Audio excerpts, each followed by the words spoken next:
Because when you read chapter 1 and it says, okay, practice your breathing, you need to keep practicing that throughout the book. And then chapter 2 says, change something in your diet. Let's say dinner. You need to change your dinner practice. And then you need to change your exercise practice.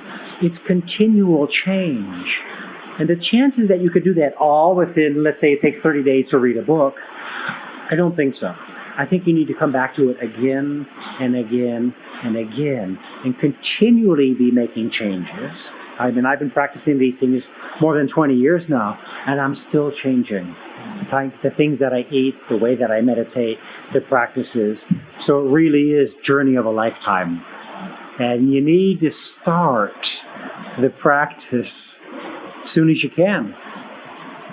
Because your health, your mental, physical, spiritual health, they really depend on this stuff. Right.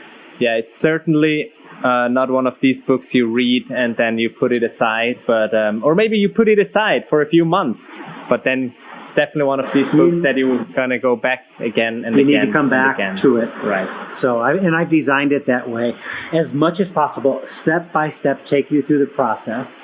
There are 5 or 6 major primary themes running through the book, which we've talked about. There's the meditation, there's the hands-on healing, there are nutritional changes, the awareness of compassion, awareness of justice, seeing the truth, speaking the truth to yourself, sharing the truth with your friends, with your children.